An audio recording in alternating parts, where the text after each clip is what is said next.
All right. So here we go. We're live, back in action again on the regular Wednesday 100-year plan.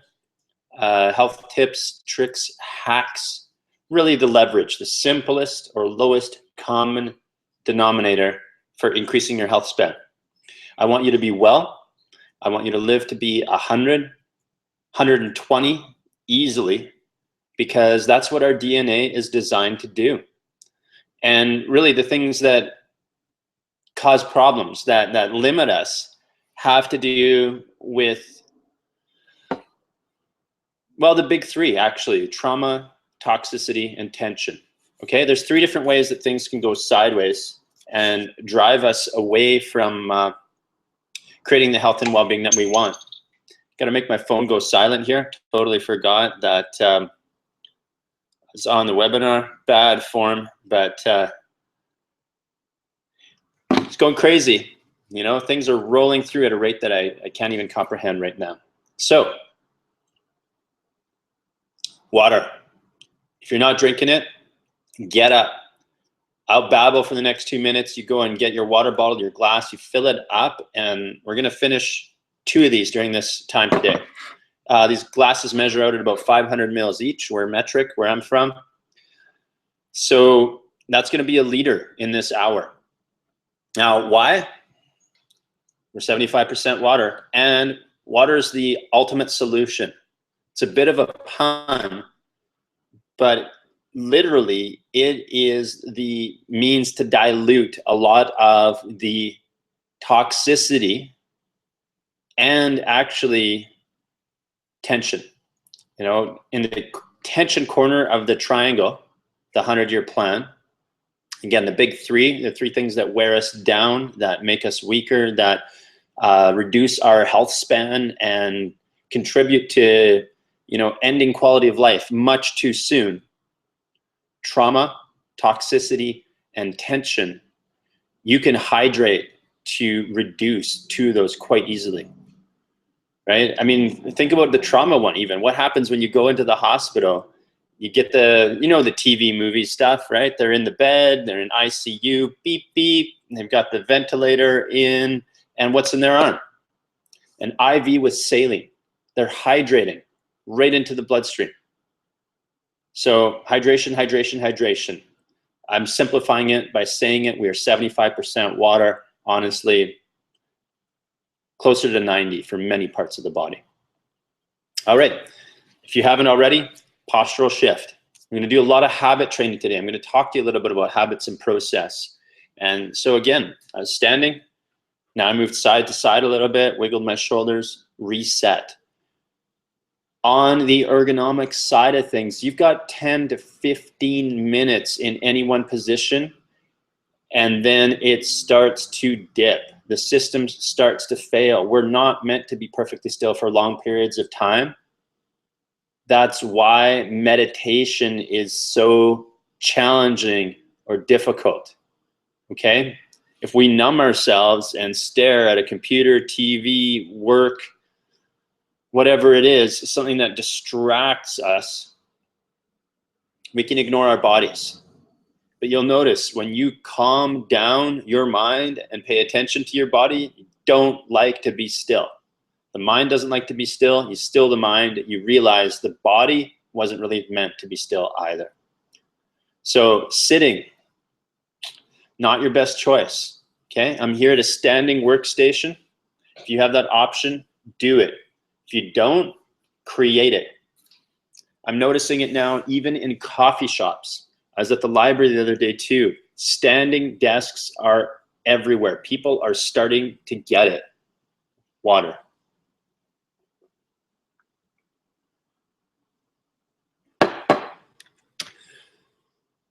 Okay. So after all that, let's really launch into this week's theme. What we're really dealing with is process.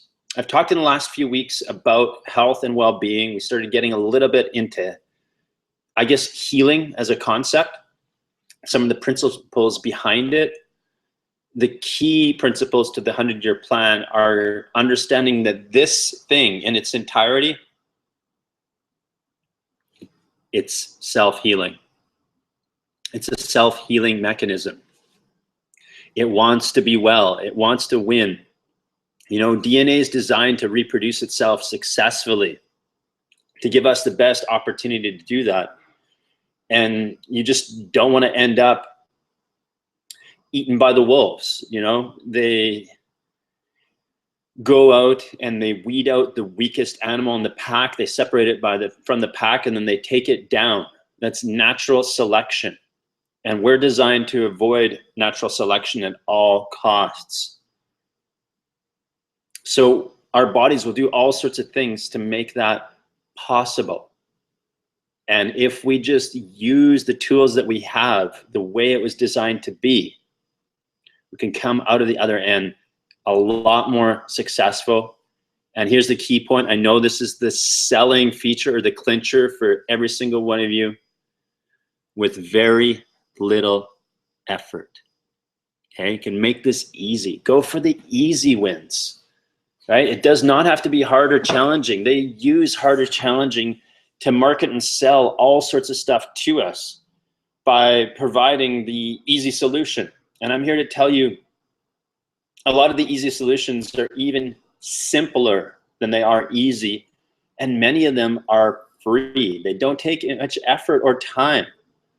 So I'm here to help you create this idea over on this side, not this side, but this side, where you start thinking about where's the no-brainer? Where's the piece that without doing much, I get massive results? That's what we're looking for. Okay, the compounding interest in your health. If you don't know the rule of 77, look it up. It's an amazing factoring piece of math, and it applies everywhere, and giving you that leverage in your health and well-being, in your longevity, in your health span is what my mission is all about. So let's talk about health. Let's talk about practitioners. Let's talk about what it takes to get well.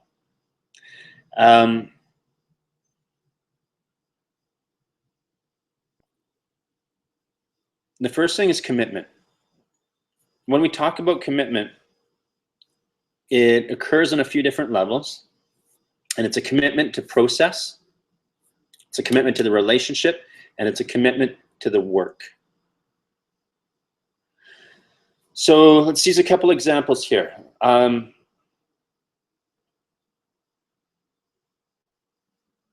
The woman I saw yesterday is one of my health practitioners. Her name's Suzanne. She's absolutely amazing.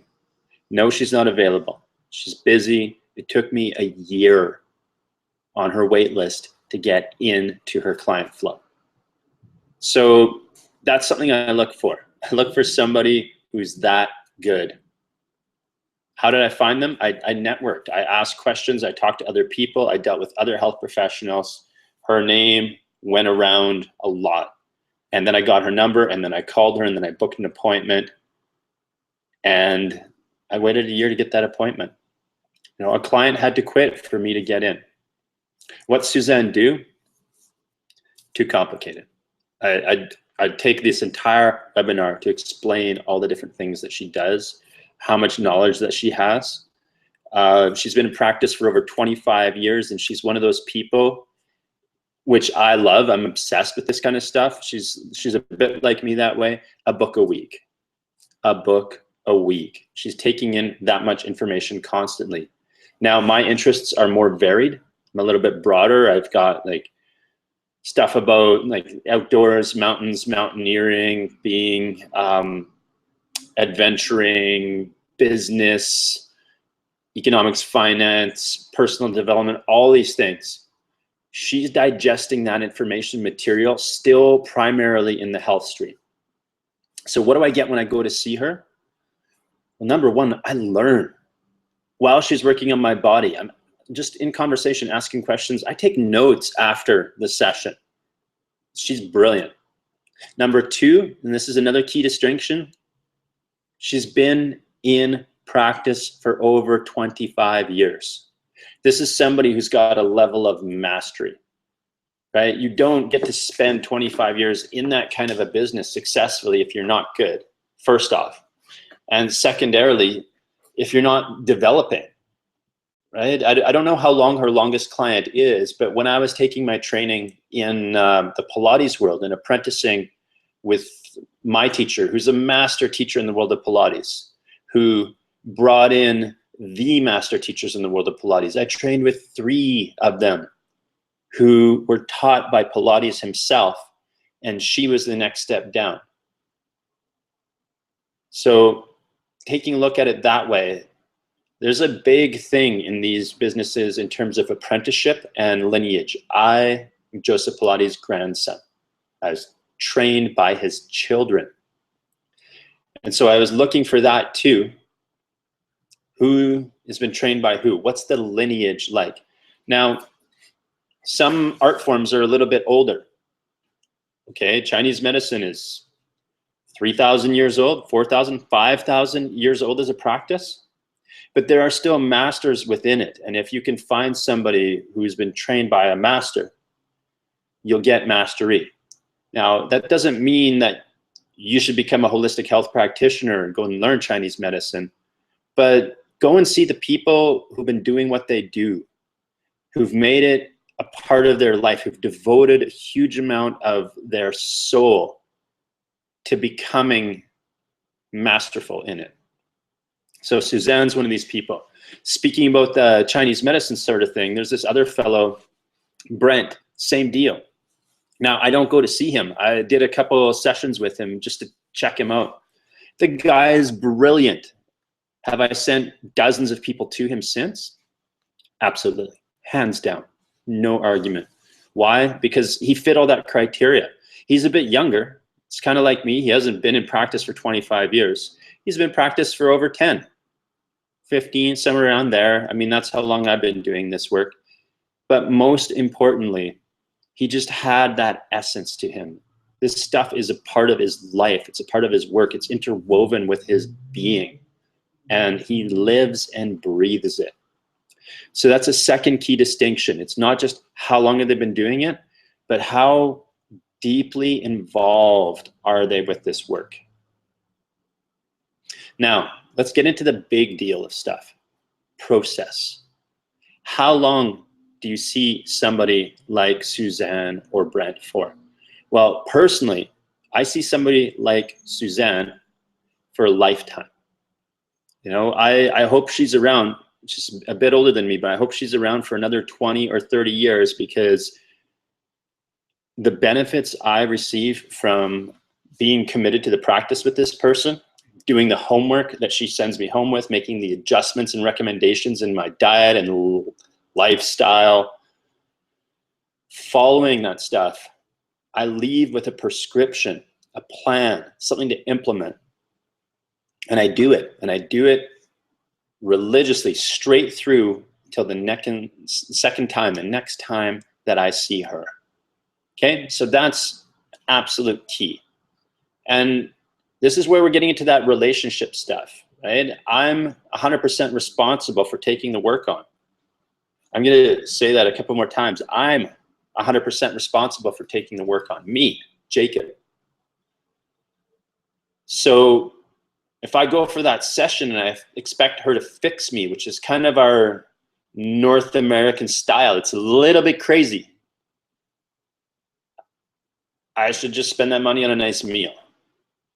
I'll get the pleasure of it, and I'll get the full benefit of it.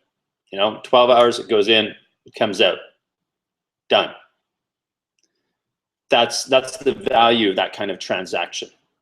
So on that relationship side, there is a teeter-totter, and it needs to be equally balanced. And that practitioner is going to take all their resources and knowledge and information and health and expertise, and they're going to give it to you. And whether or not you take it and implement it, practice it, that's the other key. And thinking that there's any other way about it, you've just been fooled into something. You've been fooled into a broke fix mentality that doesn't actually exist and totally doesn't work. Purely dysfunctional. It is how they sell us pills, though. Now, again, remember, I am not here to damn the medical system. I'm a big fan of it. I tell you this every week. They saved my life. I wouldn't be here if it wasn't for ICU. But I'll tell you that that's a process too, right? Like, I got airlifted from a car accident. I ended up in the hospital in ICU. I was in a bed with a coma. And it's not like I woke up and walked out. It's not like they gave me a pill and sent me home. There's a process of months that I went through to exit the system. And even then, I was still messed up. I spent another 6 to 8 years putting my body back together. But during that time, I kept on looking for the easy wins in the simplest forms. And I found people who were a lot better off than me, right? People who came in with, oh, like I've got some low back pain, or I've had a knee surgery, or they're pre or even post hip replacement. Much less trauma. Remember, trauma, toxicity, tension, trauma to the body. And so it's an easy win. So what's this process that I'm talking about? How am I framing this for you so you get all the pieces? Well, the process is, in my books, a minimum 3-month commitment.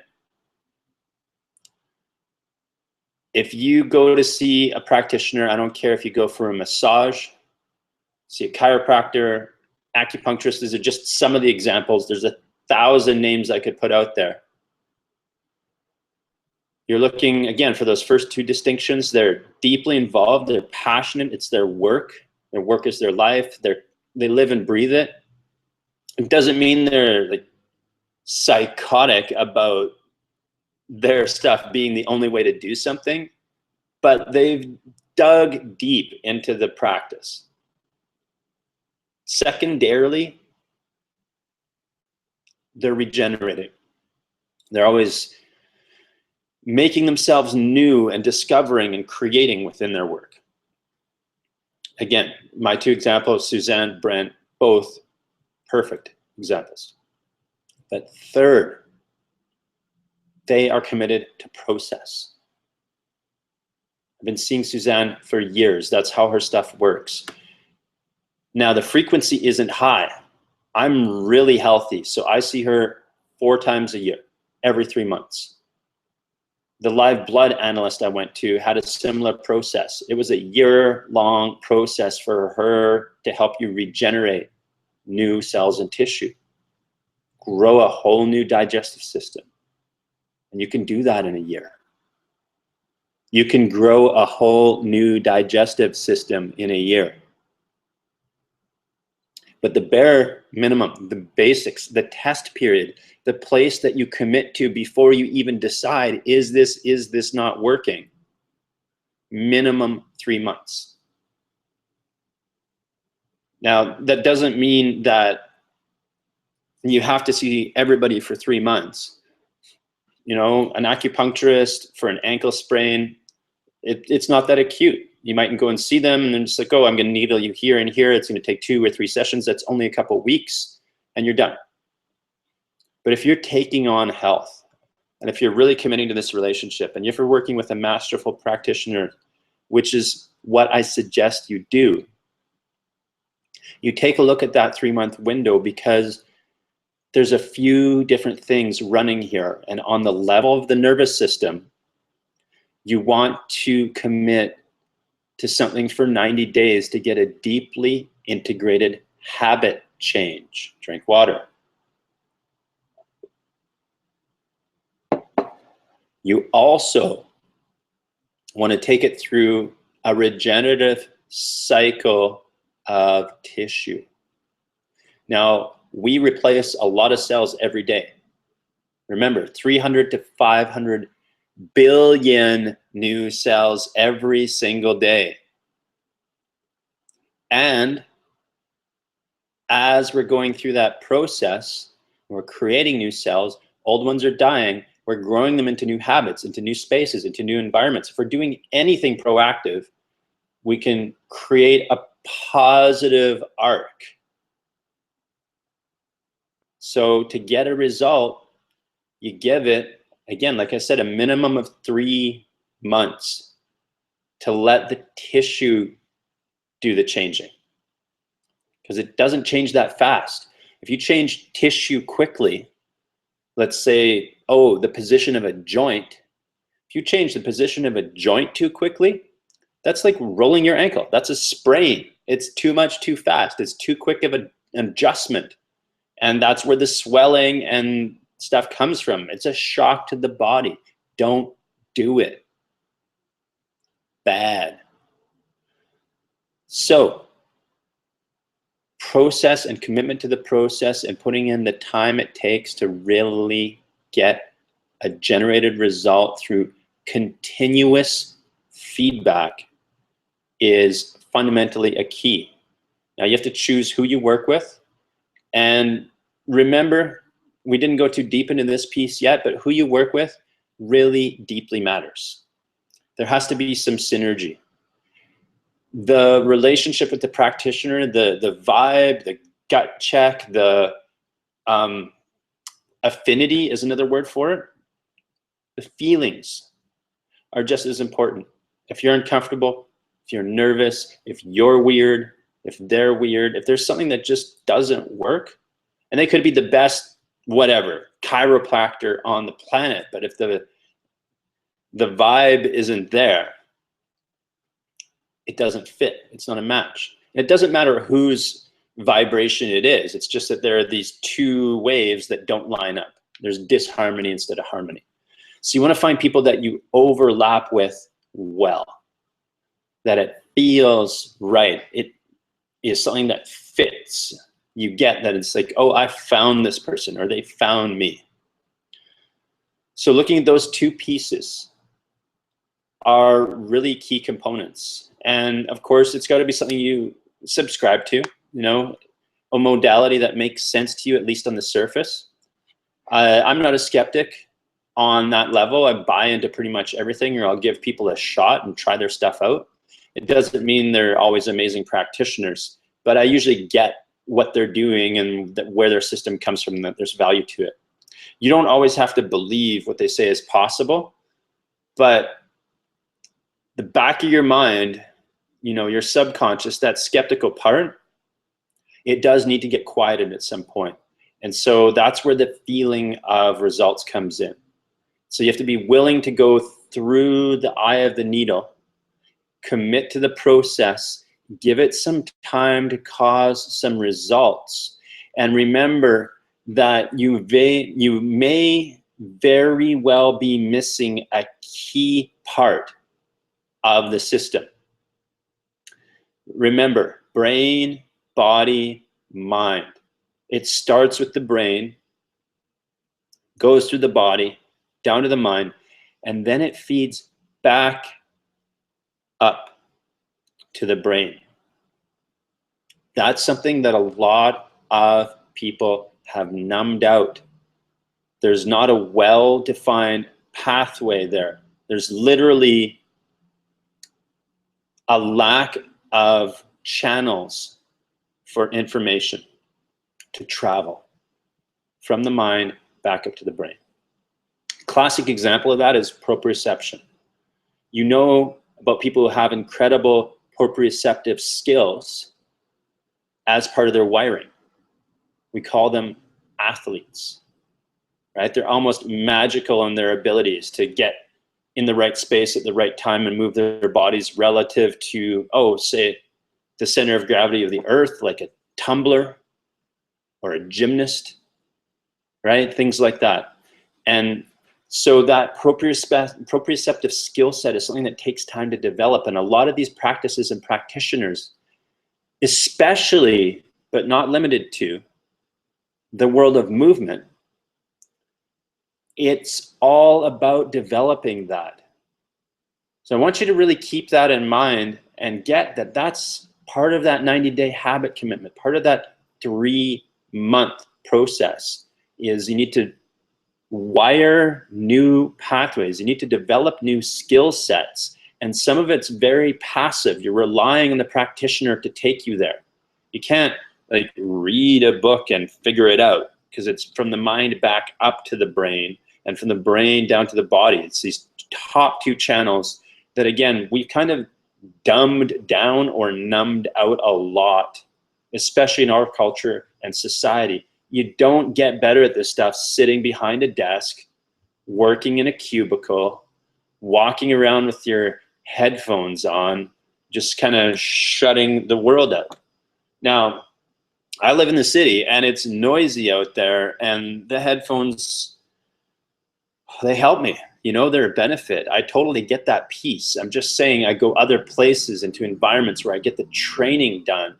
And that's part of why I'm so alive and healthy. And that aliveness and healthiness, those go hand in hand. So commit to the process. Put the time in. Make the effort to find somebody. Feel that they're the right person.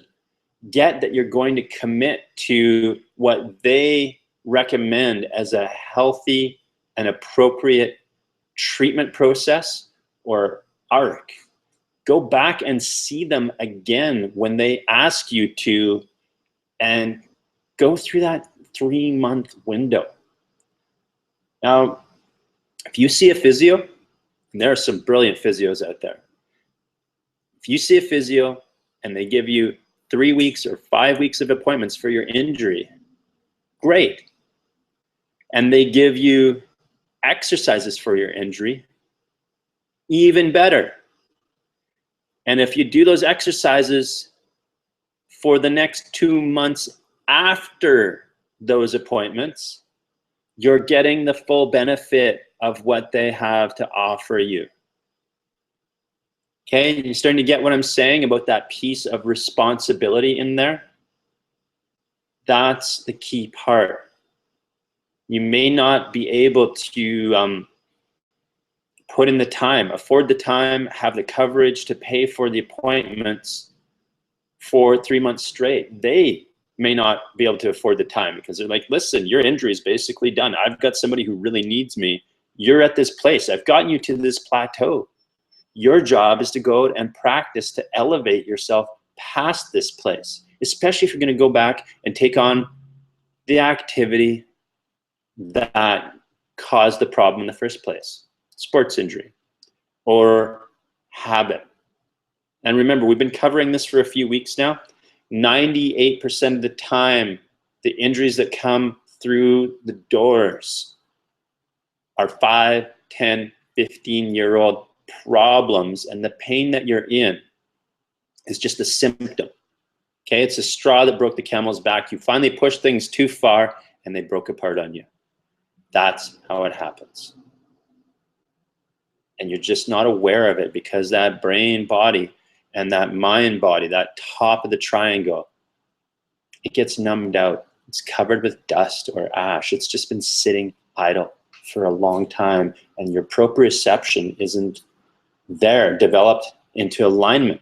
Your proprioception gets developed into crooked, and that becomes normal. Everybody walks funny. I meet very few people who have good gait mechanics, who have good biomechanical movement. Some of them do.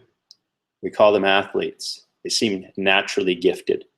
What they're doing is using the system functionally in a way that's normal. That's how it works. So again, you want to commit to the process. You want to give the process a solid 3 months. That might not be 3 months of appointments, but that's 3 months of doing what you learned in the appointments, applying it to your life, and developing a new habit or skill set. Fleshing in that top part of the triangle in the mind body and the brain body. Sorry, the mind brain and the brain body. Those two pieces of the top of the triangle.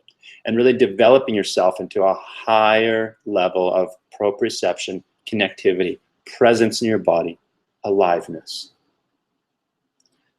That's what we're here for. Everything else in your life's going to improve around it. Posture, breathing. It's just going to change. Drink more water. So I got to sign off here. But you can take that to the bank. Keep going.